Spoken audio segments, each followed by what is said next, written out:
ماں باپ کی نافرمانی کا انجام۔ اس زمانے میں لڑکے لڑکیاں ماں باپ کے حکم سے بالکل غافل بے پرواہ ہیں۔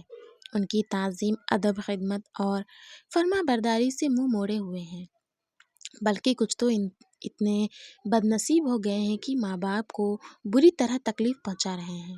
نتیجہ یہ ہے کہ ماں باپ کی نافرمانی کر کے خدا کے عذاب کا شکار اور جہنم کے حقدار بن رہے ہیں۔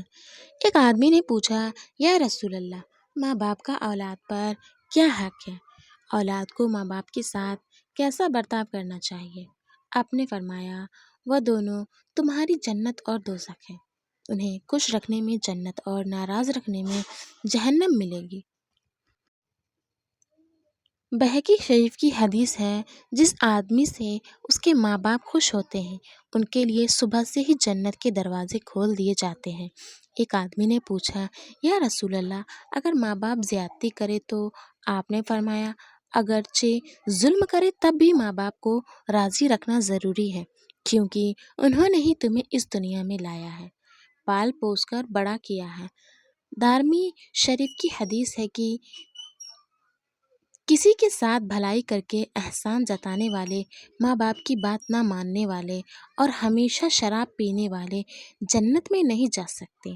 حضرت ابو ہریرہ فرماتے ہیں کہ رسول اللہ نے فرمایا، جو اپنے ماں باپ کو ستائے وہ شخص ملعون ہے۔ حضرت عبداللہ بن عوف فرماتے ہیں، ایک آدمی آیا، کہنے لگا، یا رسول اللہ، ایک جوان مرنے کے قریب ہے، اسے کلمہ پڑھنے کی تاکید دی جاتی ہے، لیکن اس کی زبان نہیں چل رہی ہے۔ آپ نے پوچھا، کیا وہ پہلے کلمہ پڑھتا تھا؟ آدمی بولا، ہاں پڑھتا تھا۔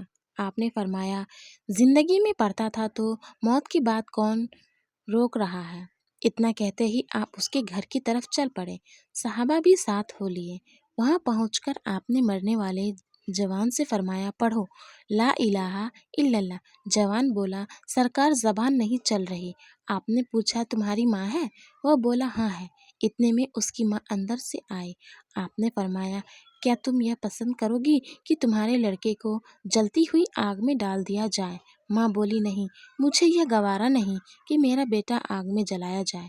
آپ نے فرمایا، تیرا بیٹا نافرمان، تو اس سے ناراض ہے، تیری ناراضگی کی وجہ سے اسے موت کے وقت کلمہ پڑھنے کی توفیق نہیں مل رہی ہے۔ اگر تو نے اسے معاف نہیں کیا تو یہ یوں ہی مر جائے گا اور اسے جہنم کی آگ میں جلایا جائے گا۔ کیا تجھے منظور ہے؟ ماں کی ممتا کو جوش آیا، وہ بولی، میں نے اس کی خطائیں معاف کی۔ اتنا کہنا تھا کہ لڑکا کلمہ شریف پڑھنے لگا۔ مسلمانوں، اس حدیث سے پتہ چلتا ہے کہ اگر ہمارے ماں باپ ہم سے ناراض ہیں تو ہماری ساری عبادتیں بیکار ہوں گی اور مرتے وقت کلمہ پڑھنے کی توفیق بھی نہیں ملے گی۔ ایک واقعہ قصہ اور سنایا تاکہ اچھی طرح معلوم ہو جائے کہ ماں باپ کی نافرمانی کر کے کتنا بڑا گناہ اور عذاب مول لے رہے ہیں۔ اصبہانی کہتے ہیں کہ میں ایک جگہ مہمان تھا، مہمان کے گھر پاس ہی قبرستان تھا۔ عصر کے بعد میں نے دیکھا کہ ایک قبر پھٹی، اس میں سے ایک آدمی نکلا جس کا سر تو گدھے کا اور بدن آدمی جیسا تھا۔ وہ 3 بار گدھے کی طرح زور زور سے چلایا اور واپس قبر کے اندر چلا گیا۔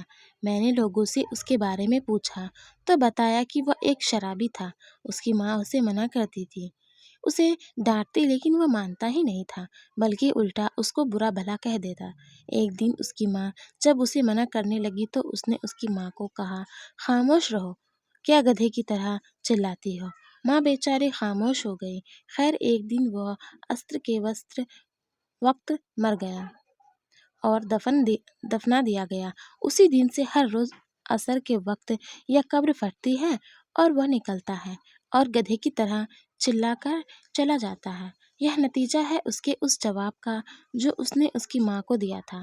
بھائیوں، تو پتہ چلا کہ ماں باپ کی نافرمانی اور شراب پینے والے کو برا طرح انجام دیا جائے گا۔ جو لوگ کسی وجہ سے اپنے ماں باپ کو تکلیف پہنچا رہے ہیں، انہیں سوچنا چاہیے کہ ان کا کیا ہوگا، اور ماں باپ اگر ناراض ہیں تو انہیں کوئی نہیں بچا سکتا۔ ماں باپ اگر ناراض ہیں تو اللہ رسول بھی ناراض ہے اور جس سے اللہ رسول ناراض، اس کو تباہی اور عذاب سے کوئی نہیں بچا سکتا۔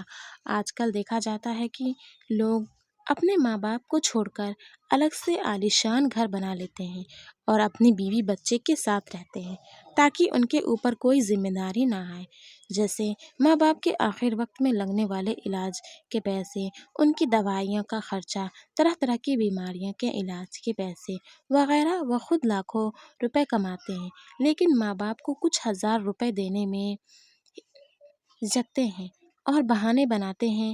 بیوی بچے کے لیے طرح طرح کی چیز لے آتے ہیں لیکن ماں باپ کے لیے لانا سوچتے ہیں۔ ایسے لوگوں کا آخرت میں کیا حال ہوگا؟ اگر انہیں بتا دیا جائے تو ان کی روح ڈر سے کانپ اٹھے۔ انہیں پہلے یہ سوچنا چاہیے کہ ہم آج اس مقام پر کیسے پہنچے ہیں، اس کے پیچھے کس کا ہاتھ ہے، جس ماں نے کتنا درد سہ کر انہیں پیدا کیا اور بڑا کیا، جس باپ نے کیسے خون پسینے کی کمائی سے ان کی پڑھائی لکھائی کی اور کامیابی کے مقام تک پہنچایا۔ بہرحال سب دعا کرو کہ خدا ہمیں ماں باپ کی فرمانبرداری اور ان کی خدمت کی توفیق بخشے اور ہمیں جہنم کے عذاب سے بچائے، آمین۔